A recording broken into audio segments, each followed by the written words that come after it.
Guys, welcome to my channel. तो आज हम करने वाले हैं एक्सरसाइज नंबर 3.2 मैथ्स की। यहाँ पे लिखा हुआ है maths pair of linear equation in two variable. ठीक है, तो 3.1 में जान लिया था हमने। इसका 3.1 का इंट्रोडक्शन वीडियो भी देख लिया होगा सबने। नहीं देखा तो मैं लिंक आपको डिस्क्रिप्शन में दे दूंगी। आज हम 3.2 करने से पहले आपको कुछ कॉन्सेप्ट समझने की जरूरत है। ठीक है, बिकॉज कॉन्सेप्ट इज पावर। तो पहले हम कॉन्सेप्ट समझते हैं, बाकी हम देखेंगे। यहाँ पे लिख देते हैं एक्सरसाइज 3.2 कॉन्सेप्ट। ठीक है, तो इसके कॉन्सेप्ट है। इसका कॉन्सेप्ट क्या है, इसमें तीन, इस जो एक्सरसाइज है इसमें तीन केस आएंगे। पहले केस 1 देख लेते हैं हम। उसमें जो है ग्राफ कुछ इस तरीके से बनेगा, और इसका उसमें ना इस एक्सरसाइज में आपको सॉल्यूशन फाइंड करने को पूछा जा सकता है। Solution find out the solution. तो क्या सॉल्यूशन कैसे फाइंड आउट, ये एरो बना दे। तो इसमें एक सॉल्यूशन निकलेगा और उसमें हम ऐसे लिखेंगे एक्स पहले वाई। इसमें वन सॉल्यूशन निकलेगा, वन सॉल्यूशन। ठीक है, इसका वन सॉल्यूशन। और इसे क्या कहेंगे हम, कोइंसिडेंट। कोइंसिडेंट। ठीक है, और इसे हम कह सकते हैं इंटरसेक्ट। ये इंटरसेक्ट हो रहा है, ये इंटरसेक्ट। ठीक है, इंटरसेक्ट भी है, कोइंसिडेंट भी है। क्वेश्चन में कोइंसिडेंट पूछेगा इसलिए कोइंसिडेंट लिखा है, और इसका सिर्फ एक ही सॉल्यूशन निकलेगा। ये पूरा एक ही सॉल्यूशन होगा इसका। तो ये केस 1 हो गया। फिर केस नंबर 2। केस नंबर 2 में क्या है, केस नंबर 2 में कुछ इस तरीके का ग्राफ बनेगा। ठीक है, ये तो मैंने ग्राफ वाला तो आपको पहले बता देता, पर इसमें नो सॉल्यूशन। इसमें एक भी सॉल्यूशन नहीं निकलेगा क्योंकि एक भी बार ये कट नहीं कर रहा, नो सॉल्यूशन। ठीक है, तो नो इसका, इसे हम कहेंगे इनकोइंसिडेंट। इनकोइंसिडेंट यहाँ पे सी आएगा। इनकोइंसिडेंट। तो ये केस थर्ड हो गया, इसमें एक भी जीरो नहीं निकलेगा। फिर केस थर्ड में क्या होता है, केस थर्ड में ऐसे बन रहा है ग्राफ। इसके ऊपर ये बनेगा, एक लाइन के ऊपर दोनों ऐसे बन जाएंगे। देखिए, सोलर डबल। ये इसको भी हम कोइंसिडेंट ही कहेंगे, कोइंसिडेंट। ठीक है, कोइंसिडेंट ही कहेंगे इसे। और इसके बहुत सारे सॉल्यूशन है, इनफिनाइट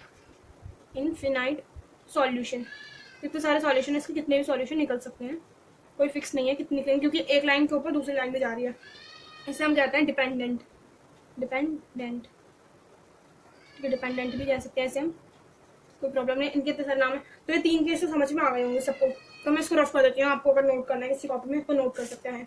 अब हम इसकी जनरल फॉर्म या स्टैंडर्ड फॉर्म बता रही थी मैंने आपको। इसकी जनरल फॉर्म क्या है, जनरल फॉर्म, एक मिनट, ये है जनरल फॉर्म। ठीक है, a1x plus b1y plus c1 equal to में 0। ये तो फर्स्ट इक्वेशन हो गई, और ये आपकी सेकंड इक्वेशन। तो दोनों इक्वेशन ये लिख दी, यहाँ पे 2 2 लिख देंगे तो पता चल जाएगा ये फर्स्ट है सेकंड इक्वेशन है। तो ठीक है, अब अगर आपको बिना विदाउट ग्राफ आपसे कोई पूछ ले कि बताओ कितने जीरो हैं, तो कैसे बताओगे। तो उसके लिए भी एक ट्रिक है, बिना ग्राफ बनाए हम बता सकते हैं। अगर हम ग्राफ बना के बताएंगे तो लंबा चौड़ा बेफालतू में हो जाएगा, उससे लंबा ना कर उसके लिए एक ट्रिक है, तो हम उस ट्रिक से सॉल्व करेंगे। ठीक है, ये तो दो जनरल फॉर्म हो गई इसकी। अब उसके बाद अगर आपको कोई क्वेश्चन देता है, ऐसी स्टेटमेंट दे रखी है, मतलब ऐसे ही क्वेश्चन आएगा ना, पेयर में आएगा, ये दो पेयर है, इस पेयर में ही क्वेश्चन पूछा जाएगा। तो उसमें ये पूछा जाएगा कि बताओ इसमें कितने सॉल्यूशन होंगे। तो आपको जैसे कि अगर आपका वन सॉल्यूशन निकलेगा तो उसके लिए क्या हिंट है, a1 अपॉन में a2 not equal to b1 upon में b2। ये तो इसकी हिंट है इंटरसेक्ट की, यानी कि वन सॉल्यूशन की हिंट है ये, वन सॉल्यूशन की। ठीक है, वन सॉल्यूशन, बीच में एक जगह इंटरसेक्ट कर रहा है, इसका मतलब एक सॉल्यूशन। अब ये एक सॉल्यूशन की हिंट कैसे है, अगर मैं आपको एक स्टेटमेंट लिख के देती हूँ, ये रही statement, 7x plus 9y plus 2 equal to में 0, 4x plus 8y plus 9 equal to में 0। तो अब इसमें बताओ कितने सॉल्यूशन निकल सकते हैं इसके। ऐसे क्वेश्चन पूछा जाएगा कि बताओ इसमें कितने सॉल्यूशन है। तो इसमें हम चेक करना है कि इसको हम ऐसे लिख लेंगे 7 अपॉन में 4, फिर यहाँ पे लिख लेंगे हम 9 अपॉन में 8। क्या ये दोनों इक्वल है, नहीं इक्वल है, नॉट इक्वल। तो यहाँ पे नॉट इक्वल का साइन लगा दिया। तो इससे पता चल रहा है ये ग्राफ जो है इसका ऐसे इंटरसेक्टिंग ग्राफ बनेगा। तो ये तो थी आपकी पहली हिंट। ठीक है, अब इसके बाद दूसरी हिंट देखते हैं कि हम, ठीक है, पहली तो ये होगा, और दूसरी में क्या है, सेकंड यहाँ लिख देते हैं। सेकंड में इसमें आएगा a1 अपॉन में a2 इक्वल टू में ये इसके इक्वल में होगा b1 अपॉन में b2 not equal to c1 upon में c2। इसमें क्या, इसकी हिंट तो ये है। अब इसका एक एग्जांपल भी दे, इसका ग्राफ कुछ इस तरीके से बनेगा, इसमें एक भी सॉल्यूशन नहीं आएगा। यहाँ पे लिख देते हैं नो सॉल्यूशन, इस ग्राफ में एक भी सॉल्यूशन नहीं आएगा। अब इसका वो देख लेते हैं हम क्वेश्चन। ठीक है, यहाँ पर मैंने 6x अपॉन में 8x अपॉन में लिखना भी 6x 8x plus 3y 4y, यहाँ पे 4y प्लस 3y, सॉरी इसको आप ऐसे लिख सकते हैं इक्वल टू में, तो वो इधर से स्टैंडर्ड यूनिट के खिलाफ हुआ, +2 और यहाँ पे +2 लिख दो, इक्वल टू में 0 0। तो इसमें देख सकते हैं 6/8, इसमें इक्वल, इसके इक्वल में इक्वल नहीं आना चाहिए, 3/4 नॉट इक्वल टू में 2/2, जिससे इक्वल है नहीं है। देख सकते हैं यहाँ पर 6, ये दो मैंने पेयर मान लिए, ठीक, क्या माने थे, ये दो पेयर इक्वेशन मान लिए थे। इसमें 6/8 ए है ना, तो ए को हमें इसके इक्वल रखना था, वो रख दिया हमने इक्वल। 3/4 ये इसके इक्वल नहीं है, तो उसका ग्राफ पैरेलल बनेगा, ठीक है। अब इसका थर्ड देख लेते हैं। थर्ड इंटू ये है A1/A2 इक्वल टू में B1/B2 इक्वल टू में C1/C2। इसमें ये तीनों ही इक्वल निकलेंगे। तो इसका एग्जांपल, इसमें ग्राफ तो कुछ इस तरीके से बनेगा, एक में इस तरीके का ग्राफ बनेगा, ठीक है। इसके होंगे मैनी सॉल्यूशन, लिख दो मैनी सॉल्यूशन, ठीक है। बहुत सारे सॉल्यूशन निकलेंगे इसके। तो अब हम इसके स्टेटमेंट देख लेते हैं हम कौन से, 8x + 4x + 2x, ठीक है, और 12x अपॉन, और इसमें 15x, इसमें 5x नहीं सॉरी, इसके इक्वल में भी 0 मान लो, इसके इक्वल में भी 0। हमें स्टैंडर्ड फॉर्म का ख्याल रखना है। इसमें y, इसमें क्या है, इसमें 10x, हाँ अच्छी है। तो ये आपकी स्टेटमेंट बन चुकी है। इसमें ये इसका इक्वल होगा, ये इसका इक्वल, ये तीनों ही आपस में इक्वल होनी चाहिए। तो अब यहाँ पे लिखो 8/10 और यहाँ पे 4/5, यहाँ पर 12/15। तो 2 4 = 2 5 = 10, इक्वल आया इसके, दोनों इक्वल। फिर 3 4 = 12, 3 5 = 15। इसमें भी देख सकते हैं ये इक्वल आ रहा है, 4/5, 4/5 इक्वल टू में 4/5 इक्वल टू में 4/5, तीनों इक्वल आए। तो समझ लो उसका ग्राफ कुछ इस तरीके से बनेगा। अब मैं तीनों इक्वेशन के हिंट दिखा देती हूँ क्या है। तो ये इसके हमने क्या माना था, ये वाला फर्स्ट है, ये वाला सेकंड है, ये वाला थर्ड, 3 हिंट है। विदाउट ग्राफ पूछे कि कितने सॉल्यूशन आते हैं, तब हमें ये चीज़ अप्लाई करनी है, ठीक है। और ग्राफ से पूछे तो हमें ग्राफ बनाना पड़ेगा। किसी क्वेश्चन में आपको ग्राफ बना के बताना है, किसी में आपको विदाउट ग्राफ बताना है। तो वो दो तरीके के क्वेश्चन आएंगे इसमें क्वेश्चन, ठीक है। तो आप बढ़ते हैं इसके पहले क्वेश्चन की तरफ। तो इसका फर्स्ट क्वेश्चन अपनी स्क्रीन पर देख सकते हैं। फर्स्ट क्वेश्चन क्या बोल रहा है इसमें, from the pair of linear equation and the following problems and find the solution graphically. हमें ग्राफिकली शो करना है, ऐसे ग्राफ बनाकर, ठीक है। ग्राफिकली मतलब मैंने बताया था ना, ग्राफिकली, इसमें विदाउट ग्राफिकली नहीं पूछा, तो हमें ग्राफिकली करना है, ग्राफ बनाकर बताने की कितने सॉल्यूशन निकलेंगे, ठीक है। ओके, ग्राफ बनाकर सॉल्यूशन। तो इसका हम फर्स्ट पार्ट करेंगे, सेकंड पार्ट आपका ये होमवर्क है, बिल्कुल सेम ही है सीधा, और सेकंड पार्ट ये होमवर्क है। तो फर्स्ट पार्ट को देखते हैं कि इसमें क्या करना है। इसमें लिखा है 10 स्टूडेंट्स ऑफ क्लास 10, क्लास 10 के 10 स्टूडेंट हैं, एंड 10 स्टूडेंट्स हैं क्लास 10 के, 10 स्टूडेंट्स क्लास 10 के took part in mathematics quiz. उन्होंने मैथ्स के क्विज में पार्टिसिपेट करा, 10 बच्चों ने। Of the number of girls is 4 more than the number of boys. और गर्ल्स ने पार्टिसिपेट करा, पर गर्ल्स का नंबर क्या था, ज़्यादा, मतलब टोटल 10 स्टूडेंट्स थे, और जो बॉयज़ थे, जैसे हमने गर्ल्स को x मान लिया, ठीक है, और बॉयज़ को y मान लिया, तो गर्ल्स तो 4 ज़्यादा हैं, 4 लड़कियाँ ज़्यादा हैं और जितने बॉयज़। तो इसको हमें फाइंड आउट करना है इस क्वेश्चन को। तो पहले हम कैसे करेंगे, मैं पूरा आपको स्टेटमेंट लिख के बता देती हूँ। जो इक्वेशन है इसमें क्या कर रहे हैं, दो इक्वेशन में बनाते हैं। पहले इक्वेशन तो हमने बना दी x + y 4, मतलब x और y को हम प्लस करेंगे तो 10 आएगा, मतलब टोटल स्टूडेंट 10 है। ये बॉयज गर्ल्स को प्लस करेंगे तो हमारे टोटल स्टूडेंट निकल जाएंगे। तो फर्स्ट इक्वेशन ये थी। और सेकंड इक्वेशन में क्या किया हमने, इसमें बताया ना कि जो गर्ल्स है, गर्ल्स को नेक्स्ट माना, वो 4 तो ज्यादा है। जब गर्ल्स 4 है ज्यादा है, तो हमें बॉयज को भी तो 4 ज्यादा करना पड़ेगा, इक्वल करने के लिए, यानी कि बैलेंस करने के लिए, दोनों को इक्वल करने के लिए हमें इसमें भी 4 प्लस करना ही पड़ेगा। ये तो 4 प्लस है ही ऑलरेडी, पर इसमें भी हमें 4 प्लस करना पड़ेगा। तो अब इसमें देख सकते हैं x और y की हमें वैल्यू निकालनी है। इसमें आप ऐसे निकाल सकते हैं 5 2 और इसमें 2 5, ठीक है। अब इसका ग्राफ बनाना है हमें, और ऐसे इसमें भी वैल्यू फाइंड आउट करनी है। आप भी एक बार फाइंड आउट करो वैल्यू, ताकि आपको भी फाइंड आउट करना आ जाए। और इसमें हम क्या मानेंगे, 7 3 और इसमें 8 और 4, ठीक है, 8 और 4। तो ये वैल्यू हमने मान ली। अब इन दोनों का ही एक ग्राफ बनेगा, ठीक है। क्या बनेगा, ग्राफ। पर हम इसमें अगर बिना ग्राफिकली पूछता तो हम सिंपली ऐसे कर देते, x प्लस, अभी सिंपली नहीं कर सकते क्योंकि अभी इसकी वैल्यू निकली नहीं है। हाँ, पहले हमें इसकी ग्राफ करके वैल्यू फाइंड आउट करनी है, तब देखेंगे हम क्योंकि क्या आ रहा था इसका। अब इस इन दोनों का हम ग्राफ प्लॉट कर लेते हैं।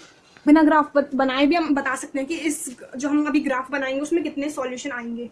तो यहाँ देख सकते हैं x + 1 ही हमारी दो इक्वेशन थी। इसके आगे हमने a1 और a2 और b1 b2 1 मान लिया। इसके आगे कुछ नहीं है तो 1 माना, 1 ये 1 और ये -1 दोनों ही नॉट इक्वल आ रहे हैं। तो समझ लो ये कुछ इस तरीके से बनेगा इसका ग्राफ, ठीक है। इसका एक सॉल्यूशन निकलेगा, तो हम ग्राफ बना लेते हैं। तो इसका ग्राफ बन गया। इसमें मैंने कुछ चेंज किया, इसमें ये डिजिट आप चेंज कर लेना। यहाँ पे x की 5 5, यहाँ पे 3 7, यहाँ पे 6 7। ये फर्स्ट इक्वेशन का हिसाब ऐसे चेंज कर लेना, सेकंड इक्वेशन का ये कर लेना। इसका आंसर फिर आगे ग्राफ बनाकर ये पॉइंट प्लॉट कर देना ग्राफ में। अब 7 और 3 आ जाएगा। 7 गर्ल्स की वैल्यू और बॉयज़ की 4। और आपको चेक करना होगा, इसमें कहा था ना कि गर्ल्स जो है 4 ज़्यादा हैं बॉयज़ से। बॉयज़ कितने 3 3 में 4 प्लस करेंगे 5 6 7 7 ही आएगा। तो ये करेक्ट आंसर है बिल्कुल, ठीक है। तो फर्स्ट क्वेश्चन का ये फर्स्ट पार्ट था। सेकंड क्वेश्चन इसी की तरह को आप कर लेना, ठीक है। अब हम क्वेश्चन नंबर 2 पे आते हैं इसके, ठीक है। तो क्वेश्चन नंबर 2 क्या कह रहा है? On comparing the ratio A1 upon में A2 B1 B2 and C1 C2 find the lines representing.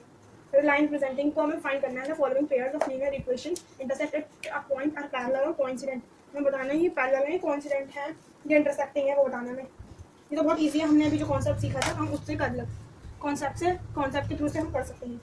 ठीक, क्या ये हमारा सॉल्व क्वेश्चन नंबर 2 को हम सॉल्व करेंगे। इसका फर्स्ट पार्ट देखते हैं।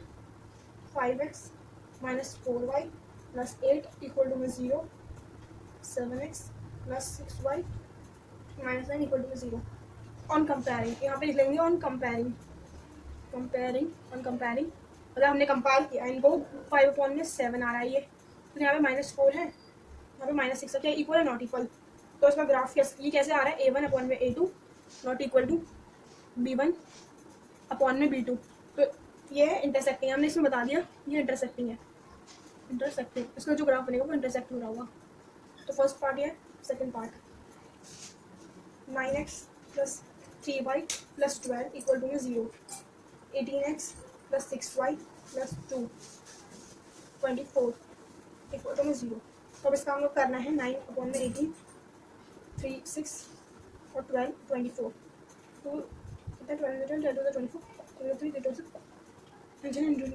इसमें सब में आ रहा है 1/2 इक्वल टू में 1/2, तीनों ही 1/2 है। ये तीनों इक्वल है, इसका मतलब ये क्या है? कोइंसिडेंट। ये कोइंसिडेंट इसमें जो है A1 अपॉन में A2 इक्वल टू में B अपॉन में 1 B2 अपॉन में और C1 अपॉन में C2, ये तीनों ऐसे हो जाएंगे। तो ये सेकंड क्वेश्चन भी हो गया। इसी का थर्ड पार्ट है, ये थर्ड पार्ट इसका थर्ड पार्ट में 6x minus 3y plus 10 equal to में 0, 2x minus y plus 9 equal to में 0। अब इसको भी कर लेते हैं हम 6 2 इसमें लिखेंगे -3 -1, ठीक है। इक्वल टू में माइनस से माइनस करना, तो ये क्या है? Equal, okay. तो 1 2 2 6 यार है 3/1 इक्वल टू में 3/1। जब A/1 और A/2 जो इक्वल हो B1 B2 के, तो क्या आता है? तब आता है लाइन पैरेलल। तो ये पैरेलल है, इसके 3 पार्ट्स कर दिए हैं, ठीक है। 3 थे इसके, तो ये भी हो गया। अब क्वेश्चन नंबर 3 में भी हमें ऐसे ही कंपेयर करना है। क्वेश्चन नंबर 3 में क्या करना है? On comparing ratio A1 upon में B2 B1 अपॉन में B2 एंड C1 अपॉन में C2 फाइंड आउट। इसमें फाइंड आउट करना है, ठीक है। Find out whether the following pair are linear equation are coincident or incoincident. इसमें बताना है कि कोइंसिडेंट है या इनकोइंसिडेंट है, इसमें ये बताना है, ठीक है। इनकोइंसिडेंट, ओके। ये क्वेश्चन नंबर 3 के 3 पार्ट कर दिए हैं, जो बाकी के 2 पार्ट बचे हैं वो आप खुद कर लेना, आपके होमवर्क। तो इसमें हमें बताना था क्वेश्चन नंबर 3 में यही लिखा है कि बताओ इसमें से ये क्या कोइंसिडेंट है या कोइंसिडेंट नहीं है। तो ये वाली 3 इक्वेशन करवा दिया मैंने। 3x 3/2 लिखा है, यहाँ पे ये नॉट इक्वल टू, इसके ये नॉट इक्वल आ रहा है, तो ये कोइंसिडेंट है, ठीक है। इसमें इंटरसेक्टिंग वाला ग्राफ बनेगा और इसमें 1 0 निकलेगा, तो ये कोइंसिडेंट हुआ। और ये इनकोइंसिडेंट है, ये भी इनकोइंसिडेंट है। यहाँ इसको समझ लो, ये तो इनकोइंसिडेंट पता चल जाएगा। ये दोनों इक्वल है बट C इक्वल नहीं है। और इसमें समझ लो 3/2 और उसके नीचे 9/1 लिखना है, जिसके नीचे कुछ नहीं होता उसका डिनोमिनेटर में बनाता है। 5/3 और 10/1 मान लिया, 1 नीचे हमने खुद माना। फिर इस 1 को इससे ऊपर वाले से मल्टीप्लाई करा और इस 2 को नीचे वाले, इन दोनों को मल्टीप्लाई करा। ऐसे ही इसमें मल्टीप्लाई करा और इनको अंदर वाले को अंदर वाले से मल्टीप्लाई कर दिया। तो यहाँ पे यह है 5/3 और इसको मैं से 5 6 33 3 6 18 1/6। ये दोनों इक्वल हैं बट ये इक्वल नहीं है, तो ये भी इनकोइंसिडेंट हुआ। तो क्वेश्चन नंबर 3 भी हमारा हो चुका है। क्वेश्चन नंबर इनकोइंसिडेंट। तो क्वेश्चन नंबर 4 में हमें ग्राफ बनाना पड़ेगा, तो 4th वाला पार्ट हम 4th क्वेश्चन कर लेते हैं, ठीक है। 4th क्वेश्चन, ये क्वेश्चन 4 का 3rd पार्ट है, ठीक है। 3rd 4th में करवाऊंगी, 1 2 5 आप कर लेना। तो इसमें क्या बताना है? ग्राफिकली शो करना है, मतलब हमें 2 इक्वेशन दे रखी है, हमें ग्राफ बनाना फिर बताना है कोइंसिडेंट है या इनकोइंसिडेंट है, ठीक है।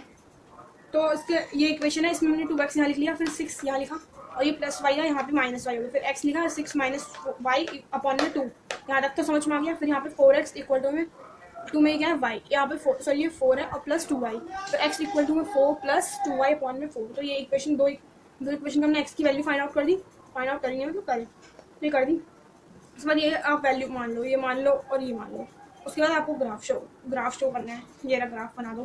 फिर इसमें एक ये पॉइंट है, इस पॉइंट पे दोनों लाइन पॉइंट मीट कर रहा है, और ये क्या हुआ फिर कोइंसिडेंट हुआ, ठीक है कोइंसिडेंट। इससे हम ऐसे इक्वेशन को देखकर बता सकते थे कि ये कोइंसिडेंट है, पर हमें ऐसा कहा नहीं था सीधा सीधा कि बताऊँ 1 2 to the 4, ये 1/2 है, नॉट इक्वल टू 1/-2। इस वजह से इसका एक ही सॉल्यूशन निकलता और ये इंटरसेक्टिंग है, वन सॉल्यूशन निकलता। हम क्वेश्चन देखकर बता सकते थे, बट हमें क्वेश्चन देखकर नहीं बताता ना, हमें ग्राफ भी बनाना था, तो इस वजह से हमने ग्राफ भी बनाया। तो इसी की तरह फोर्थ क्वेश्चन है, फोर्थ क्वेश्चन भी कर लेते हैं हम, ठीक है। तो ये हमने फोर्थ का भी निकाल दिया, एक्स और वाई की वैल्यू, आप चाहें तो आप भी निकाल सकते हैं, और वैल्यू कोई और से भी आ सकती है, ज़रूरी नहीं यही आए एक्स और वाई की वैल्यू सबकी, ठीक है। तो अब इसका भी ग्राफ देख लेते हैं हम। इस इक्वेशन का ग्राफ ये रहा, और इसका आ रहा है इनकोइंसिडेंट, यानी कि इसका कोई भी सॉल्यूशन नहीं है, क्योंकि ग्राफ जो है पैरेलल आ रहा है, ओके। देख लिया होगा इसका ग्राफ, अच्छे से स्क्रीनशॉट कर लेना, ठीक है। फिर हम आते हैं क्वेश्चन नंबर 5 पे, ठीक है। तो क्वेश्चन नंबर 5 पे क्या है, half of the perimeter of rectangular garden, यानी कि एक रेक्टेंगुलर गार्डन है, क्वेश्चन नंबर 5, उसमें एक रेक्टेंगुलर गार्डन है, कुछ इस टाइप का एक गार्डन है, ठीक है। रेक्टेंगुलर गार्डन है, whose length is 4 metre more than its width से 4 मीटर ज्यादा लेंथ है, किसकी लेंथ की, लेंथ 4 मीटर ज्यादा है, ऑलरेडी 4 मीटर ज्यादा है, तो इक्वल टू में हमें ब्रेथ को 4 करना पड़ेगा, ठीक है। इस 36 मीटर, और इनकी क्या है total 36 metre. Find the dimension of the garden, garden की डायमेंशन फाइंड आउट करनी है, तो इसको भी हम जल्दी से लिख देते हैं इन सबको। क्वेश्चन नंबर 5 में ना क्वेश्चन तो समझा दिया, अब लेंथ को आपको x माननी है, y को ब्रेथ को y माननी है, और एक इक्वेशन हमारी ये बन गई x प्लस y जो है 36 के इक्वल है, ये फर्स्ट इक्वेशन हमारी बन गई। Second equation x equal to y plus 4 इसलिए माने क्योंकि उसमें लिखा हुआ है कि जो हमारी x है, यानी कि जो लेंथ है वो 4 मीटर ऑलरेडी ज्यादा है, तो हमें 4 मीटर तो ज्यादा लेंथ है, अब हमें ब्रेथ को भी 4 मीटर करना पड़ेगा। तो इसमें हमने x और y की वैल्यू फाइंड आउट करी दोनों में ही। आप इसका ग्राफ देख लीजिए, ठीक है, इसका ग्राफ, और ये भी देख, इसमें सब कुछ लिखा हुआ इस ग्राफ में कि लेंथ गार्डन की जो है लेंथ 26 निकल रही है, और ब्रेथ जो है 10 मीटर निकल रही है।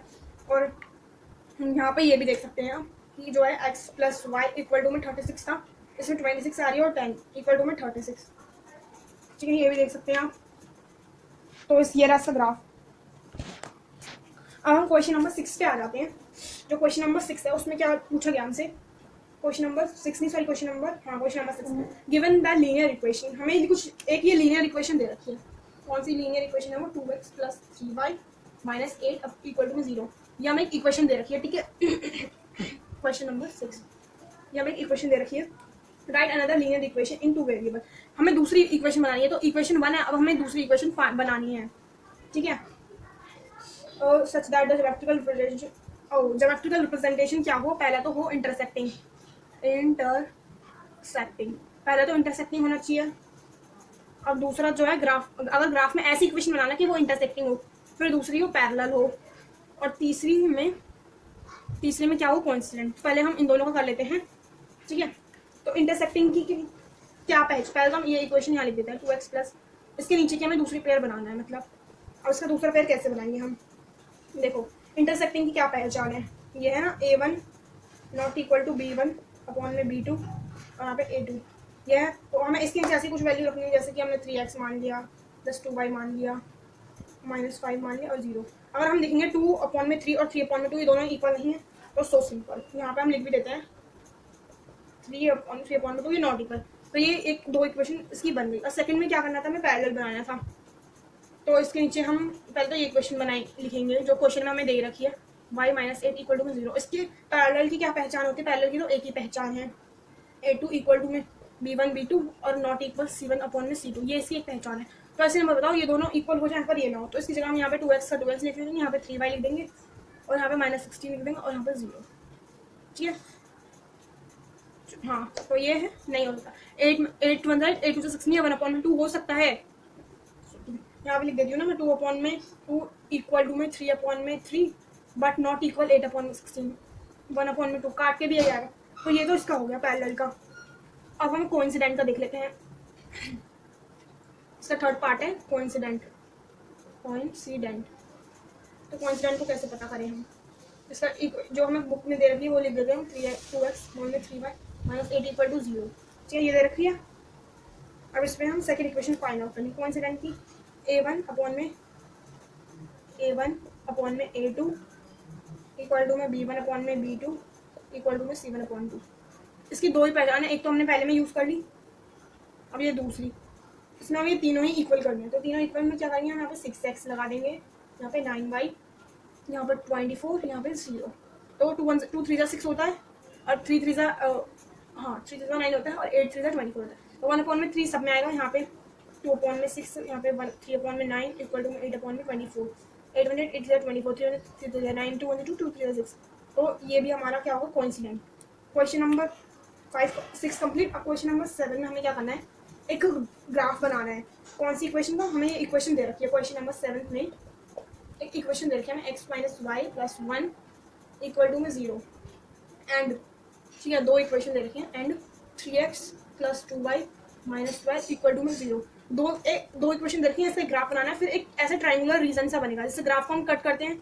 फिर ये ट्राइंगुलर रीजन बन रहा है ना, तो उसके मतलब पॉइंट्स लिखना है, उसके वर्टेक्स लिखने हैं। हम उसके वर्टेक्स भी लिखेंगे और एक ग्राफ भी बनाएंगे इस इक्वेशन का। ठीक है, ओ एक्स और वाई की वैल्यू निकाल लिया, फटाफट से हम क्या करेंगे? इसको ग्राफ में बना देंगे। ग्राफ में प्लॉट करना है, फिर एक ट्राइंगुलर से रीजन बनेगा, फिर हम उसके वर्टेक्स बताएंगे। तो ये इसका ग्राफ भी प्लॉट कर दिया है। एक्स और वाई की वैल्यू यहाँ निकाल दी है, लिखी हुई है, मतलब निकाल दी थी हमने, और ये इसका ग्राफ प्लॉट कर दिया। ये कुछ इस तरीके से बन रहा है, यहाँ पे ये कट कर रहा है, तो एक ट्राइंगल बन रहा है। इसके तीनों वर्टेक्स यानी तीनों कोनों के हमें नंबर्स बताने हैं। मतलब तो यहाँ का कोना क्या है? एक -1 है और ये 0 बन रहा है। एक्स पे -1 है, वाई पे 0, तो यहाँ पे लिख दिया -1 और 0। फिर दूसरा यहाँ देखेंगे हम, दूसरा एक्स पे 4 है और ये 0, तो 4 0 लिख दिया हमने। चलो, फिर थर्ड का यहाँ पे सेंटर पे बन रहा है 2 है और यहाँ पे 3 है, तो एक्स पे 2 वाई पे 3, तो इसके 3 वर्टेक्स निकल गए। तो यही इसका आंसर, ये 3 इसके आंसर हुए। ठीक है, तो क्वेश्चन 4 कंप्लीट। इसी के साथ साथ 3.2 भी हमारी क्या होती है? कंप्लीटेड। बहुत खुश हो रहे होंगे। हाँ, कंप्लीट हो गया। हाँ, खुश हो जल्द ही 3.43 आ जाएगी। ठीक है, तब तक की पहले फिलहाल तो ये कंप्लीट हो गई। खुश रहो, पढ़ते रहो।